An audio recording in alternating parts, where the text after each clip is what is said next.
Hi friends, मैं सुनील। आप सभी का सुनील एग्जाम 100 चैनल में स्वागत है।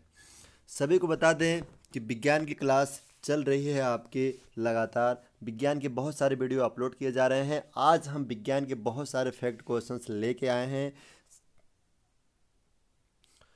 सभी छात्रों के लिए बहुत ये कारगिल सिद्ध होने वाला है। विज्ञान के जितने टाइप से क्वेश्चंस होते हैं उन सारे टाइप से क्वेश्चंस इसमें बायोलॉजी, फिजिक्स और केमिस्ट्री तीनों टाइप के क्वेश्चंस आपको मिलेंगे। इसमें आप लोग पूरा देखिएगा, जिससे आपको समझ पाएंगे कि किसी भी कंपटीशन एग्जाम्स में किस टाइप से क्वेश्चंस आते हैं। चाहे कोई सा भी कंपटीशन एग्जाम्स दीजिए आप, उन सारे कंपटीशन एग्जाम्स में क्वेश्चंस आता है। ये विज्ञान के क्वेश्चंस हैं। आपको किसके हैं? विज्ञान के रिलेटेड क्वेश्चंस हैं। विज्ञान में क्या क्या क्वेश्चंस पूछा जाता है, उन सारे क्वेश्चंस की चर्चा आपको इसी में बात होगी। आज बता दें हम ये सेशन का पहला क्वेश्चंस क्या है। समुद्र की गहराई पता करने के लिए बहुत इंपॉर्टेंट फैक्ट क्वेश्चंस है, बहुत बार पूछा जा चुका है। किसी भी कंपटीशन एग्जाम से उठा के देख लीजिए, चाहे आप एसएससी देख लीजिए, चाहे एनएमएमएसएस देख लीजिए, या फिर एसएससी देख लीजिए, या रेलवे देख लीजिए, किसी भी एग्जाम्स को देख लीजिए आप लोग। समुद्र की गहराई को पता करने के लिए किस यंत्र का उपयोग किया जाता है, उसे कुछ क्वेश्चन से पूछा जा चुका है। आपको बता दें, समुद्र की गहराई का पता करने के लिए फैदीमीटर किसका यूज किया जाता है? फैदीमीटर का उपयोग किया जाता है। अशुद्धि मिलाने से द्रव का क्वथनांक क्या होता है? अशुद्धि मिलाने से जो लिक्विड होता है, लिक्विड का जो क्वथनांक होता है उसमें क्या परिवर्तन होता है? तो अशुद्धि मिलाने से द्रव का क्वथनांक बढ़ जाता है। यस, द्रव का क्वथनांक बढ़ाने से अशुद्धि मिलाने से द्रव का क्वथनांक क्या होता है? बढ़ जाता है। अब बात करते हैं अगले फैक्ट की। परमाणु संरचना के बारे में किसने बताया था? नील्स बोर ने दिया था। परमाणु जो संरचना होती है जिसमें इलेक्ट्रॉन, प्रोटॉन, न्यूट्रॉन पाए जाते हैं, उसे किसने दिया था संरचना को? नील्स बोर साइंटिस्ट थे, उन्होंने दिया था। किसने दिया था? नील्स बोर साइंटिस्ट थे, उन्होंने दिया था। किसको? परमाणु संरचना के बारे में किसने बताया था? नील्स बोर ने बताया था।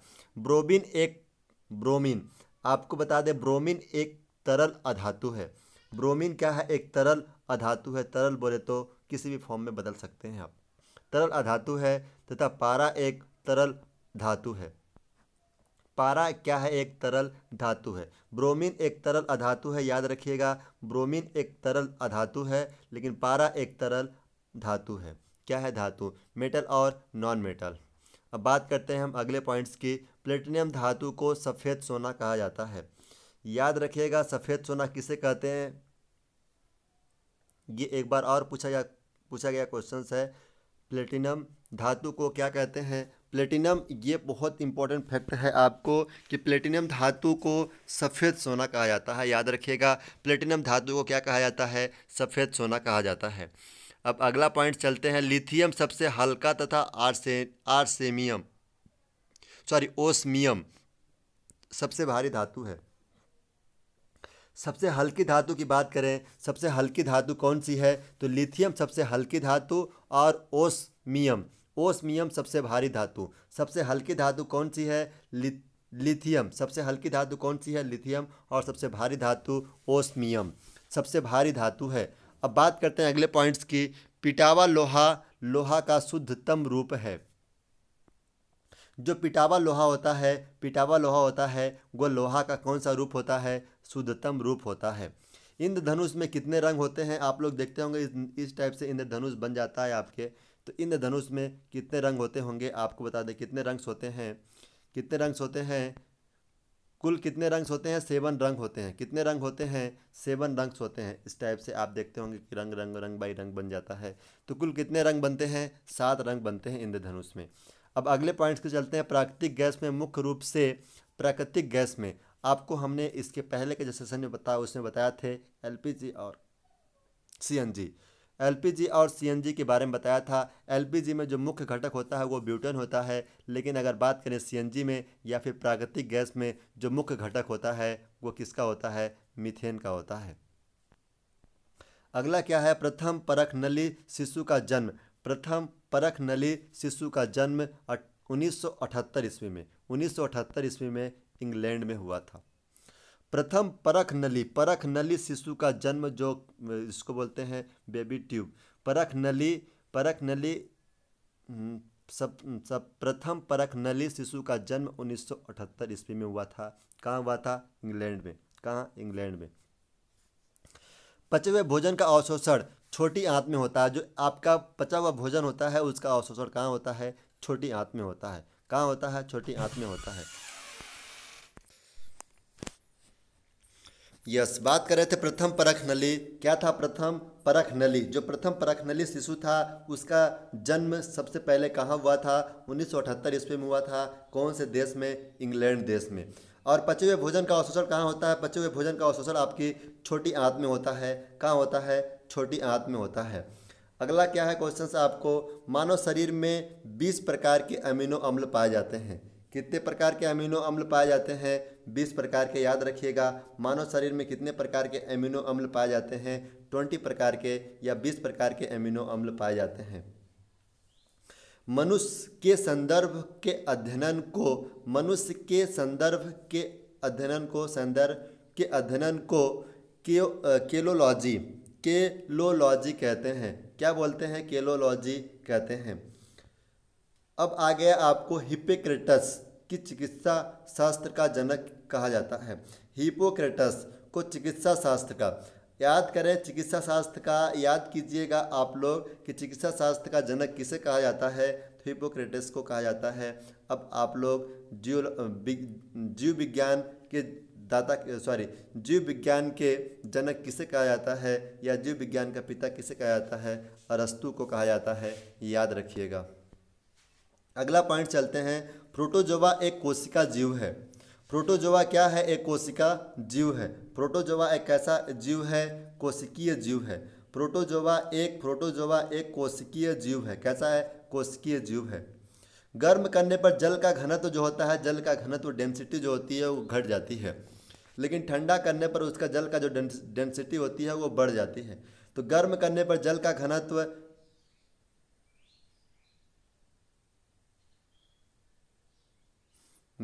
जल का घनत्व नहीं बढ़ता है। क्या नहीं होता है? जल का घनत्व नहीं बढ़ता है, कोई परिवर्तन नहीं होता है। गर्म करने पर जल का घनत्व नहीं बढ़ता है। जल का घनत्व नहीं बढ़ता है, लेकिन अपोजिट डायरेक्शंस था इसमें कि यह था कि जल का घनत्व अगर गर्म कर रहे हैं तो उसमें कोई परिवर्तन नहीं होता है, लेकिन अगर ठंडा करें तो उसके घनत्व में परिवर्तन हो जाता है। अब बात करते हैं अगले पॉइंट्स की। सोडियम को मिट्टी का तेल सोडियम जो धातु होती है उसे कहाँ रखा जाता है? मिट्टी के तेल में रखा जाता है। कहाँ रखा जाता है? मिट्टी के तेल में रखा जाता है सोडियम धातु को। भारी जल का अणुभार जो भारी जल होता है उसका अणुभार क्या होता है? 20 होता है। अगर आपको जल का सूत्र पूछा जाए तो H2O होगा, अगर भारी जल का पूछे तो D2O। अब अगला पॉइंट्स क्या है आपको? बर्तनों में कलाई करने हेतु अमोनिया क्लोराइड का प्रयोग किया जाता है। बर्तनों में कलाई करने के लिए कौन सी क्लोराइड का प्रयोग किया जाता है? तो बर्तनों में कलाई करने के लिए अमोनिया क्लोराइड का प्रयोग किया जाता है। किसका किया जाता है? अमोनिया क्लोराइड का प्रयोग किया जाता है। ठोस पदार्थ की विलेयता ताप बढ़ाने पर बढ़ती है। ठोस पदार्थ की विलेयता ताप बढ़ाने पर क्या होती है? बढ़ती है। ठोस पदार्थ की विलेयता बढ़ाने पर ताप बढ़ाने पर बढ़ती है। अब अगला पॉइंट्स क्या है आपके पास? समान ताप एवं दाब पर गैस के 1 ग्राम अणुभार का आयतन। समान ताप एवं दाब पर किसी गैस के 1 ग्राम अणुभार का आयतन 22.4 लीटर होता है। 22.4 लीटर होता है। अब अगले पॉइंट्स क्या है? फलों के रसों को सुरक्षित रखने के लिए फार्मिक अम्ल का प्रयोग किया जाता है। कौन से अम्ल का प्रयोग किया जाता है? फार्मिक अम्ल का प्रयोग किया जाता है। फलों के रसों को, जो फल का रस होता है उसे सुरक्षित रखने के लिए, फलों के रसों को सुरक्षित रखने के लिए फार्मिक अम्ल का प्रयोग किया जाता है। अब अगला पॉइंट क्या है? मैग्नेटाइट लोहे का अयस्क होता है। याद रखिएगा, लोहे का अयस्क कौन होता है? लोहे का अयस्क या लोहे का मुख्य अयस्क किसे बोला जाता है? मैग्नेटाइट को बोला जाता है। किसको बोला गया? मैग्नेटाइट को बोला जाता है। अगला पॉइंट्स क्या है, वेल्डिंग करने में ऑक्सीजन एवं एसिटिलीन गैस का मिश्रण प्रयोग किया जाता है। वेल्डिंग करने में कौन सी गैस का उपयोग किया जाता है, तो याद रखिएगा ऑक्सीजन और एसिटिलीन। ऑक्सीजन और एसिटिलीन गैसों का प्रयोग किया जाता है किसमें, वेल्डिंग करने में। जो वेल्डिंग करते हैं गैस वेल्डिंग, उसमें ऑक्सीजन और एसिटिलीन गैस का मिश्रण प्रयोग किया जाता है वेल्डिंग करने के लिए। अगला पॉइंट्स क्या है आपके पास, प्रयोगशाला में यूरिया का निर्माण बोल्हर ने किया था। प्रयोगशाला में यूरिया का निर्माण बोल्हर ने किया था। किसने किया था, बोल्हर ने किया था। किस चीज़ का, यूरिया का। प्रयोगशाला में यूरिया का निर्माण बोल्हर ने किया था। अब बात करते हैं अगले पॉइंट्स की, तो कृत्रिम सुगंधित पदार्थ बनने में एथिल एसीटेट का प्रयोग किया जाता है। कृत्रिम सुगंधित पदार्थ बनाने में, कृत्रिम सुगंधित पदार्थ बनाने में एथिल एसीटेट का प्रयोग किया जाता है। किसका, एथिल एसीटेट का प्रयोग किया जाता है। अगला पॉइंट्स क्या है, शहद का मुख्य घटक। शहद का मुख्य घटक क्या है, फ्रक्टोज। शहद का मुख्य घटक क्या है, फ्रक्टोज। शहद का मुख्य घटक क्या है, फ्रक्टोज। आधुनिक आवाज सारणी का निर्माण मोसले ने किया था, मेंडलीफ के शिष्य ने किया था, मोसले। आधुनिक आवाज सारणी का निर्माण किसने किया था, मोसले ने किया था। सबसे पहले आधुनिक आवाज सारणी को मेंडलीफ ने दिया था, लेकिन उनके जो उन्होंने जैसा दिया था उसमें आपको कम तत्वों को रखा जा सकता था, लेकिन मोसले ने जो दिया था उसमें 118 तत्वों को रखा गया। यस, अब बात करते हैं अगले पॉइंट्स की। कोयले की खानों में मीथेन गैस। कोयले की खानों में कौन सी गैस निकलती है, याद रखिएगा, कोयले की खानों में कौन सी गैस निकलती है, मीथेन गैस निकलती है। कौन सी गैस, मीथेन गैस। अगला पॉइंट्स क्या है, दूध, पानी, प्रोटीन एवं कार्बोहाइड्रेट का मिश्रण होता है। दूध जो होता है, पानी, प्रोटीन और कार्बोहाइड्रेट। जो दूध होता है उसमें तीनों प्रकार के तत्व पाए जाते हैं। प्रोटीन भी पाया जाता है, पानी भी पाया जाता है और कार्बोहाइड्रेट भी पाया जाता है। इसलिए बोला गया है दूध, प्रोटीन, कार्बोहाइड्रेट का मिश्रण होता है। सबसे हल्का 2-3 बार क्वेश्चन पूछा गया। सबसे हल्का कौन सा होता है, हाइड्रोजन होता है। हाइड्रोजन को आवारा तत्व भी बोला जाता है, हाइड्रोजन को आवारा तत्व भी बोला गया है। यह एलिमेंट का पहला तत्व होता है, इसका परमाणु भार के हिसाब से इसे आवारा तत्व बोला गया है और हल्का गैस बोला गया है। सूर्य का तापमान पायरोमीटर यंत्र में मापा जाता है। जो सूर्य का टेम्परेचर होता है वो पायरोमीटर यंत्र से मापा जाता है। शरीर में लगभग 65 से 80% जल होता है। शरीर में लगभग कितने परसेंट जल शरीर में लगभग 65 से 80% जल होता है। अब बात करते हैं अगले पॉइंट्स के। विद्युत चुम्बक नर्म लोहे के बनाए जाते हैं। विद्युत चुम्बक किसके बनाए जाते हैं, नर्म लोहे के बनाए जाते हैं। विद्युत चुम्बक नर्म लोहे के बनाए जाते हैं। सर्वाधिक क्रियाशील तत्व फ्लोरीन है। सर्वाधिक क्रियाशील तत्व फ्लोरीन है। कौन है, फ्लोरीन है। अब हम अगले पॉइंट्स की बात करते हैं। मानव नेत्र में प्रतिबिंब रेटिना पर वास्तविक एवं उल्टा बनता है।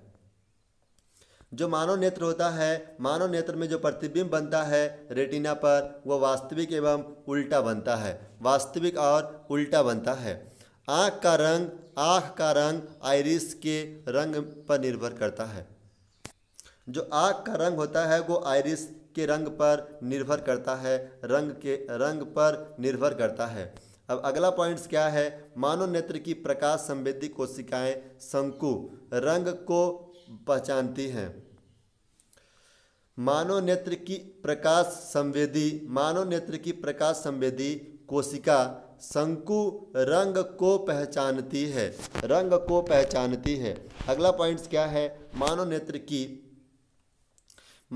की प्रकाश संवेदी कोशिका क्षण प्रकाश की तीव्रता को पहचानती है। मानव नेत्र की प्रकाश संवेदी कोशिका क्षण प्रकाश की तीव्रता को पहचानती है। किसको पहचानती है, प्रकाश की तीव्रता को पहचानती है, प्रकाश की तीव्रता को। अगला पॉइंट्स क्या है आपके पास, किसी धातु का प्रतिबिंब रेटिना पर 1/10 सेकेंड तक बनता है। किसी वस्तु का जो प्रतिबिंब बनता है आपके रेटिना पर 1/10 सेकेंड बनता है, 1/10 सेकेंड तक रहता है, 1/10 सेकेंड तक रहता है। अगला पॉइंट्स की बात करें, चलचित्र में प्रति सेकेंड 24 चित्र दिखाया जाता है। चलचित्र में प्रति सेकेंड 24 चित्र दिखाया जाता है। कितने चित्र दिखाया जाता है? 24 चित्र दिखाया जाता है प्रति सेकेंड, मतलब 1 सेकेंड में, चलचित्र में 1 सेकेंड में 24 चित्र दिखाए जाते हैं। अब बात करते हैं अगले पॉइंट्स। यह पॉइंट्स बहुत ही इंपॉर्टेंट है। इंद्रधनुष परावर्तन पूर्ण आंतरिक परावर्तन तथा अपवर्तन द्वारा बनता है। इंद्रधनुष परावर्तन पूर्ण आंतरिक परावर्तन तथा अपवर्तन द्वारा बनता है। अब अगले पॉइंट्स की बात करें, काली रंग की वस्तु सभी रंगों को अवशोषित कर लेती है। काली रंग की वस्तु सभी रंगों को अवशोषित कर लेती है। जो काला रंग होता है वो किसी भी प्रकार की वस्तु के रंग को अपने ओर एब्जॉर्ब कर लेता है। अगला क्या है? नाइक्रोम निकेल और क्रोमियम मिश्र धातु है। नाइक्रोम निकेल और क्रोमियम मिश्र धातु है। प्राकृतिक चुंबक लोहे का ऑक्साइड होता है। प्राकृतिक चुंबक लोहे का ऑक्साइड होता है। सूत्र क्या होता है? Fe3O4 सूत्र होता है इसका। अब बात करते हैं अगले पॉइंट्स की। हाइड्रोलिक ब्रेक होता है वो पास्कल के नियम पे कार्य करता है। किसके नियम पे? पास्कल के नियम पे कार्य करता है। अब अगला पॉइंट्स क्या है आपके पास? जब बर्फ पानी में तैरता है तो उसका आयतन 1/10 भाग पानी के ऊपर रहता है। जब बर्फ आपका तैरता है, पानी के ऊपर ही हमेशा बर्फ तैरता है, पानी में कभी नहीं डूबता है बर्फ। जब बर्फ पानी पर तैरता है या तैरती है तो उसके आयतन का 1/10 भाग, उसका जो जितना आयतन है उसका 1/10 भाग पानी के ऊपर तैरता है। बस 1/10 भाग। कितने भाग? 1/10 भाग। अगला पॉइंट्स क्या है? लोहा पारे पर तैयार रहता है। और अगला क्वेश्चन क्या है आपके पास? समुद्र की लहरों को शांत करने के लिए तेल गिराया जाता है। आपको बता दें, समुद्र की लहरें होती हैं, आपको नहीं पता होगा कि जो समुद्र की लहरें होती हैं उसको शांत करने के लिए तेल गिराया जाता है। जैसे समुद्र की लहरें बहुत तेज़ से आ रही हैं तो इसके ऊपर क्या गिराया जाता है? तेल गिराया जाता है समुद्र की लहर को कंट्रोल करने के लिए। इस टाइप से आपके साइंस के बहुत सारे क्वेश्चंस हो जाते हैं कंप्लीट। आप इतने क्वेश्चंस को नोट कीजिएगा और इसके बाद याद करते रहिएगा। और इसके बाद आपके नेक्स्ट सेशन जल्द ही बनेगी आपको, उसमें भी हमने साइंस के बहुत सारे क्वेश्चंस लिया है और साइंस के वो सारे क्वेश्चंस मिलेंगे जो आपके एग्जाम्स में आए हुए हैं। और इतिहास, भूगोल और अर्थशास्त्र के क्वेश्चंस आपको जल्द ही मिलेंगे, क्योंकि सोशल साइंस, सामाजिक विज्ञान बच्चों का डिमांड चल रहा है सोशल साइंस का। वो भी हम क्लास जल्द ही आपको प्रोवाइड कराएंगे। आप लोग इतने चीज़ों को देखते रहिए और पढ़ते रहिएगा और अपने तैयारी को मजबूत करते रहिएगा। धन्यवाद। इसी टाइप से पढ़ते रहिएगा। मुश्किलों से भाग जाना आसान होता है। हर पहलू ज़िंदगी का इम्तिहान होता है। डरने वालों को मिलता नहीं कुछ ज़िंदगी में,